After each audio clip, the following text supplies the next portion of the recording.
Have you ever seen polo? No, not the kind with manicured lawns and tidy uniforms, but the kind where the ball is a 50-pound goat carcass. Welcome to the World Nomad Games, where ancient sports collide with modern sensibilities. But how do these fierce traditions endure in a land that's traded yurts for high-rises?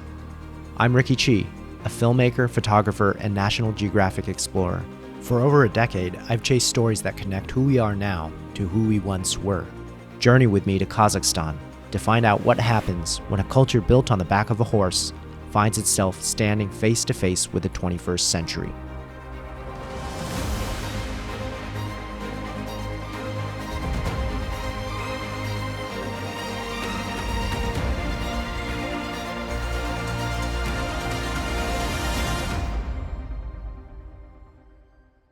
Previously in the series, we explored the background of the World Nomad Games and the grisly origins behind the brutal game of Kokpar, dead goat polo. So if you've randomly stumbled upon this, I strongly urge you to check out the previous episodes before you watch this one. I promise, it's worth it. Now all that's out of the way, let's continue. Match day. The steppe winds were howling. The kind of wind that cuts right through you. The bleachers were packed, standing room only. This was shaping up to be the definitive match of the entire games. Kazakhstan versus Kyrgyzstan. Two giants in the sport of Kokpar, dead goat polo. As soon as the match began, I could see that it was being played on another level of intensity. Horses were colliding into each other at full speed. Whips were ferociously coming down on their rumps. And at that rate, it didn't take long. A shove turned into a little trash talk, and suddenly, two players were at each other's throats. Next thing you know, it's not just two players, it's both teams. Kokpar turned into full-on horseback wrestling. From my vantage point, I saw the police on horseback diving in, but they didn't seem to be breaking up the fight. They joined it. Our media corral erupted as the Kazakh and Kyrgyz journalists realized what was going on. Kyrgyz people? Yes. A little trash talking from a Kyrgyz player had pushed one of the Kazakh players over the edge, and he went after him with a horsewhip. When the police joined, they took Kazakhstan's side and laid into the Kyrgyz players with their batons. From there, it spiraled, causing the Kyrgyz players to walk off the field in protest.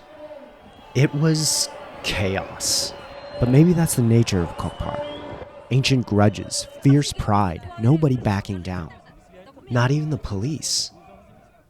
The crowd's getting restless. So you had to stop because obviously that's foul play and not very good gamesmanship. But, it's a hot-blooded sport. It's a very passionate sport, and you can understand when this stuff happens, especially when your national pride is on the line. Eventually, the Kyrgyz team returned. From the first whistle, the intensity surged. For these two teams, everything, and I mean everything, was now truly on the line. There was now no holding back, no playing it safe. Because if you were playing it safe, you've already lost. Both teams went neck and neck. Kyrgyzstan pulled ahead 3-1, only to have Kazakhstan come roaring back to even the score. Neither side was giving an inch. With the score tied at 3-3, Kazakhstan pulled ahead for the very first time.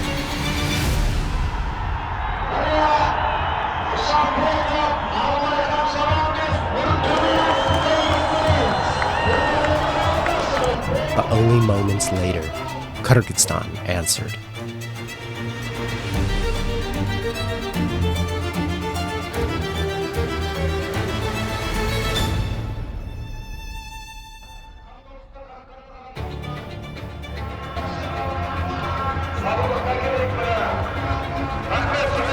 As the final moments ticked down, they were dead even. Everybody was prepared. The game went into sudden death.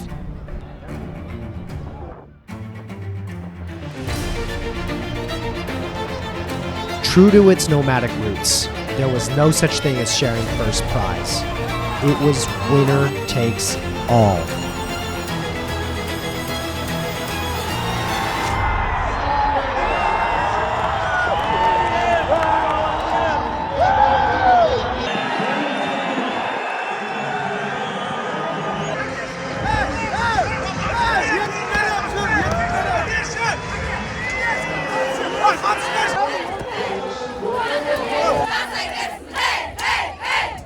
Outside the stadium, we saw Kyrgyz and Kazakh fans arm in arm, posing for photos, chanting, Kazakh and Kyrgyz, born together like brothers.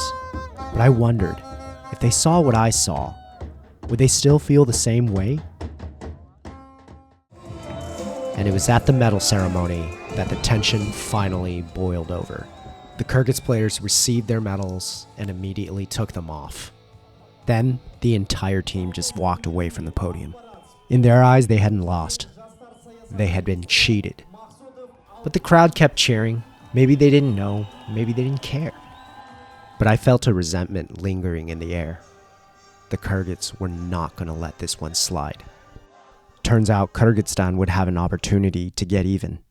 The Kokpar finals. After the intensity of that Kokpar match, Daniel and I needed a break. So we headed back to the ethno-al. Go for it. Kazakhstan, the crossroads of the traditional Silk Road. Eats me. So while we were walking around, we ran into a place that sold traditional instruments. And that's when we heard her.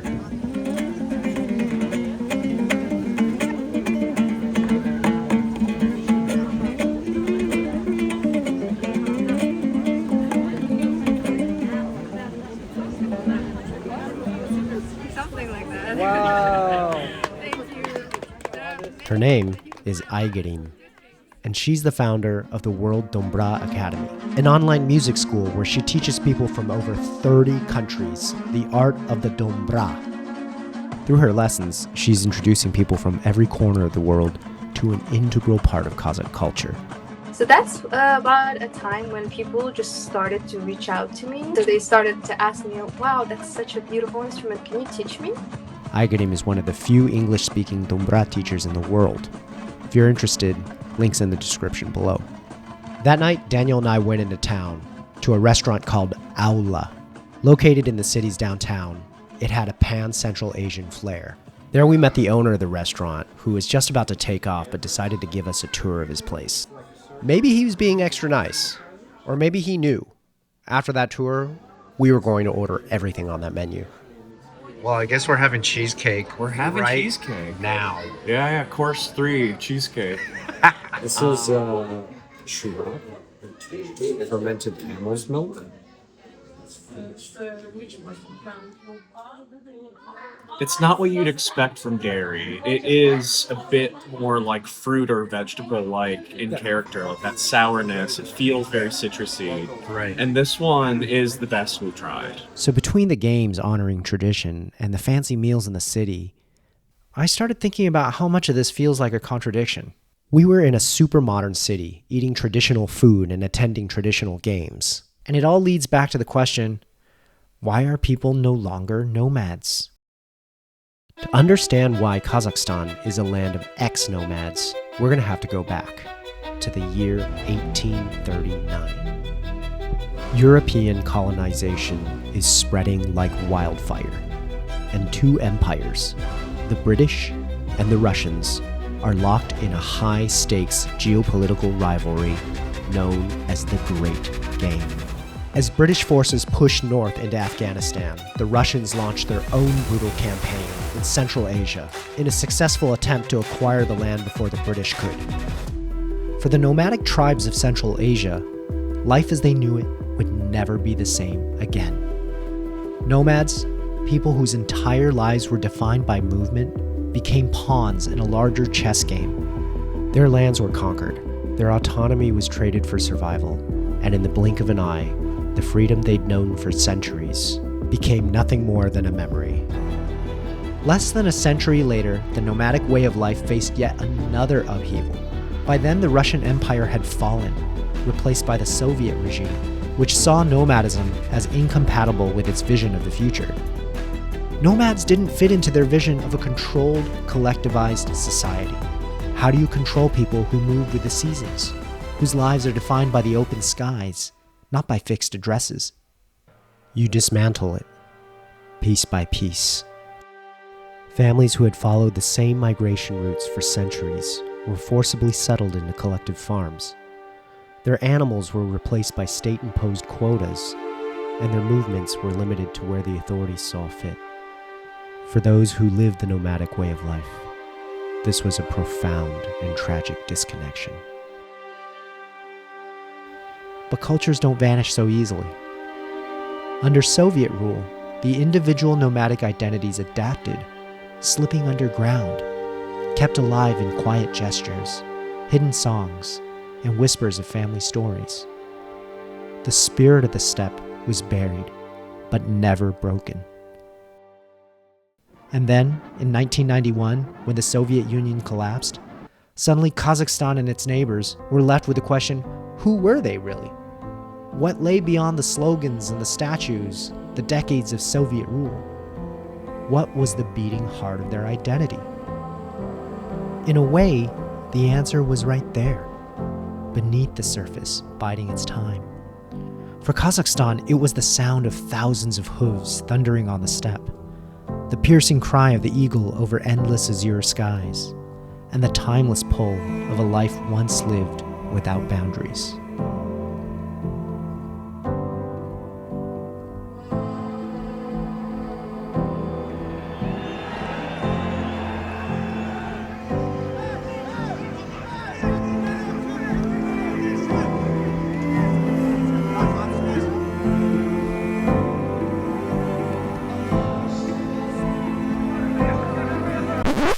Wait a minute.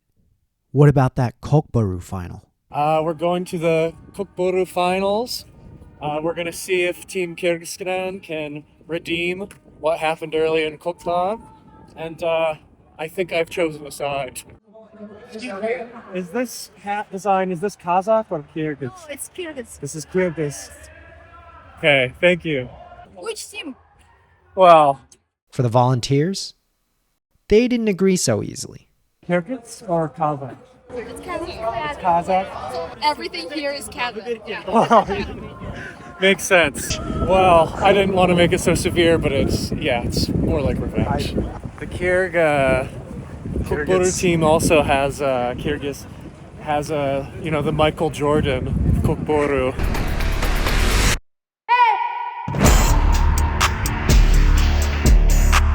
So as a result of that Kokpar showdown earlier, no media was allowed on the field this time. So we decided to just watch the game as fans, falling into a pack of rowdy Kyrgyz fans.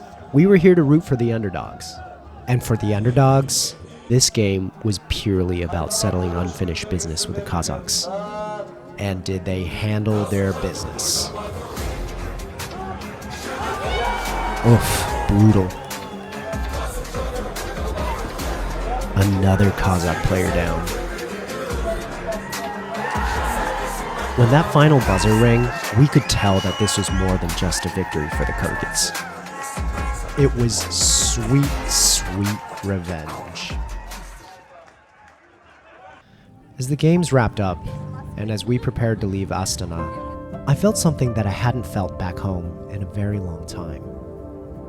A sense of kinship, of being genuinely welcomed into a culture. Thank you so much. Rakmit. It was hard for me to believe that despite all the cultural pride that was on display in these games, no one truly lived as a nomad anymore.